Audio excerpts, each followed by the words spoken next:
yëpp di leen jaajëfal di leen sant di leen gërëm ci xeex bi nga xam ne ñu ngi ko ànd ci feebar bii di Covid 19 di leen fàttali rek ne fi ñu ci toll ci xeex bi fu baax la waaye dañ ko gën a jàpp gën ko dëgëral rek loolu la ñuy ñaan population bi yëpp incha allah yàlla dinañ ci defal jàmm. bu loolu jàllee nag li sama waxtaanu tey ak yéen mooy fàttali rek xam naa ni fàttewu leen ko waaye dañ bëgg mu ñëwaat seen xel muy maanaam siburu bi xeex ak siburu bi parce que xeex ak siburu bi moo fi jiitu coronavirus te day continuer ak ñun ndax bu nawet ñëwee rek sunu xel day dem ci siburu moo tax ñu bëgg a fàttali leen ne xeex ak siburu bi dafay continuer te war nañ ci bàyyi xel bu baax ndax nawet baa ngi dugg si te nawet bi buy dugg si nag sunu xel yëpp day dem ci siburu kon nañu ci bàyyi xel di wax population yi ne siburu feebar bu doy waar la te mën na faagagal doomu aadama yi su ko defee nag ñun dañ jël sunu matuwaay yëpp taxaw boo gën a rafet ànd ak waa kër docteur su ko defee li ci war yëpp ci xeex bi danañ ko matal. moo tax gouvernement du Sénégal ànd ak district sanitaire bu Kédougou ak région médicale ñu jël matuwaay yëpp nag pour mën a dugg ci xeexu siburu bi ba tax na dinañu tàmbali ay jéego yoo xam ne danañ ko def ci kër yi muy ay visite à domicile dinañ dugg ci kër yi ngir am na aspersion bu ñuy def intradomiciliaire pour maanaam pompe kër yeeg yooyu pour mën a xeex ak doomu jàngoro bi. loolu nag dañ leen di ñaan bu ñu dikkee ngeen mën leen a teeru dalal leen te xam ne ndawal buur lañu ndawal état lañu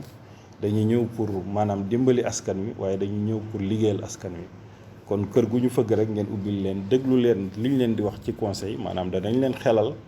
wax leen nu ngeen mën a def ba moytu siburu ak nu ngeen di mën a def ba siburu bañ leen a sonal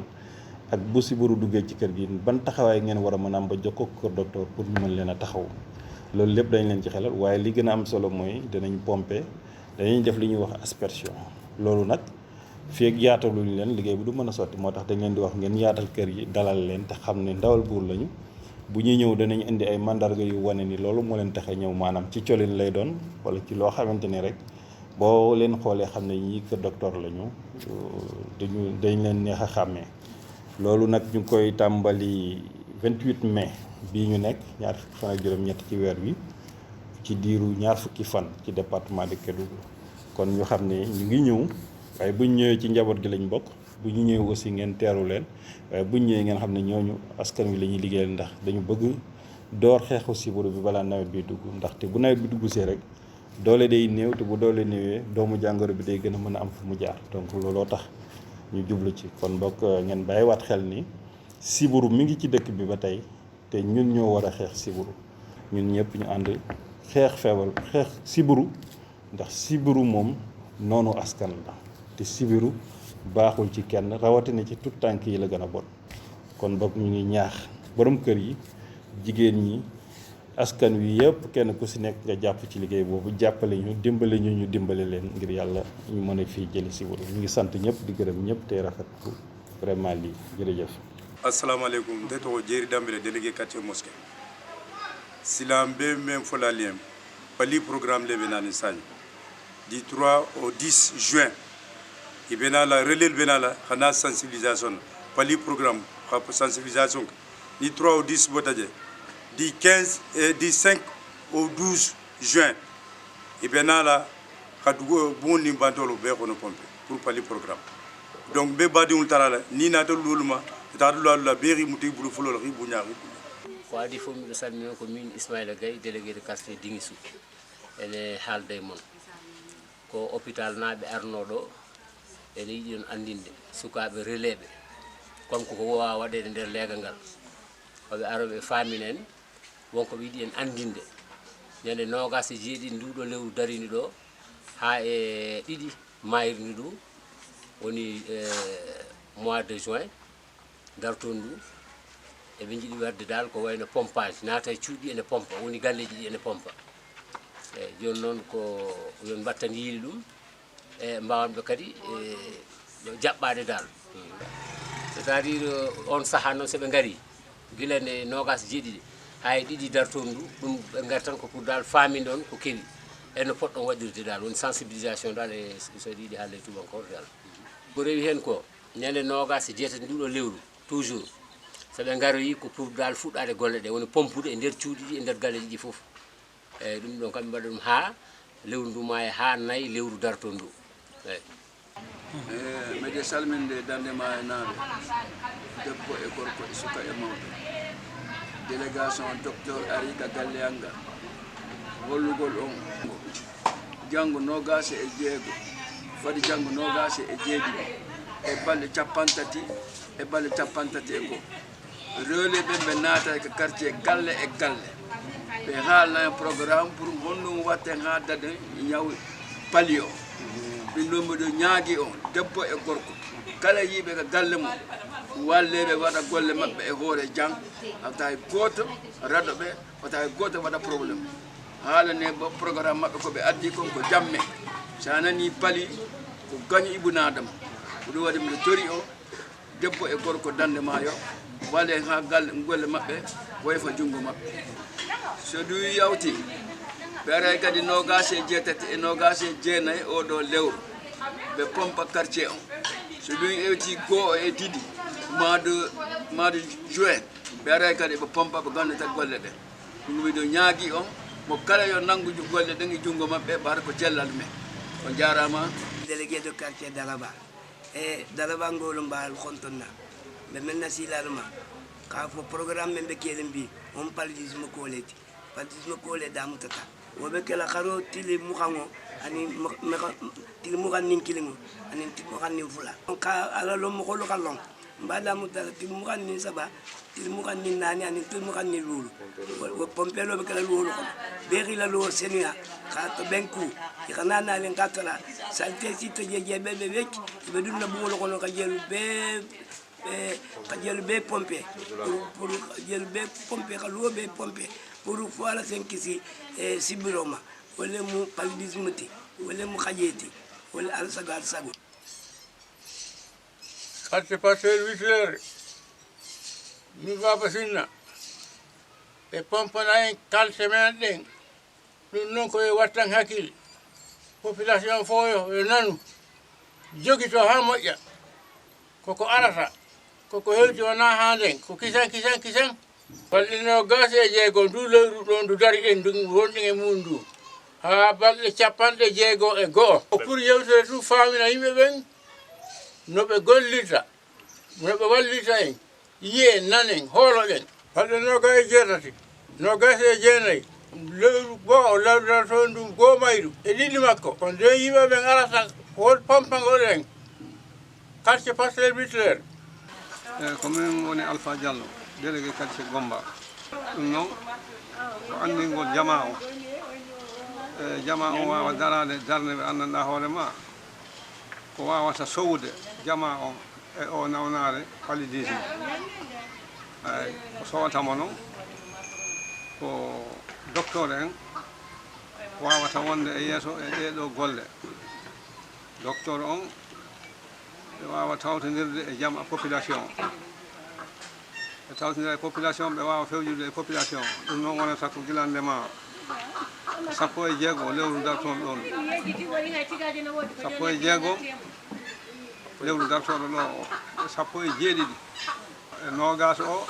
nogas e goho e nogas e ɗiɗi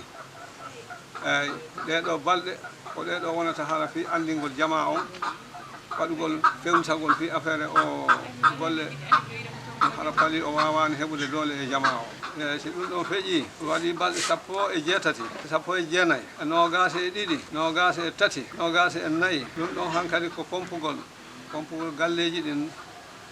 e wawa andude galleji ɗin koko pompete nden ɗum noon mo be yo daro faama ɗum ɗon ko faamingol jama on sibande golle ɗe hewtata hara mo be andi golle ɗe ko ni woni yarde ɗum haray ko andingol ɗin jama o ko teddugal jama o bon ɓe fuɗɗoto golle ɗe si Allah jaaɓi les 15 13 14 15 ɓe fuɗɗoto paykoye ɓe nelay sukaɓe taw ɓe ara ɓe daara ɓe yewtida e joom galleji ɗin fop galleji ɗi no ɗuɗiri noon ka ɓe ɓe hewtay vraiment si ɓe hewti heɓe needi si ɓe hewti werneɓe ha moƴƴa ɓe wawa e wallitade ɓe haalana en programme maɓɓe ko addi waɗe réfléchir bien ara yejjitade date ɗiɗi le 13 le 15 ɗin ɗon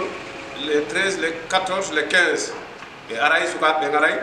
yiida e men suurji heddiɗi ɗon ni ɓe aroye kadi ɓe haalana en ko honde pompete haalaji ɗiɗi nan ɗon ɗo fof ko fii tripam wona fii Gomba walla Dademayo walla to en les 15 les 16 les 17 ɗum ɗon ko fii juin e lewru wiyeteeɗo juin ndu ɓe aray ɓe natana en ka quartier ɓe liggano en ga ha moƴa tigi tigi on ko pompugol laɓɓina o yiwa no Dakar no ɓe waɗiri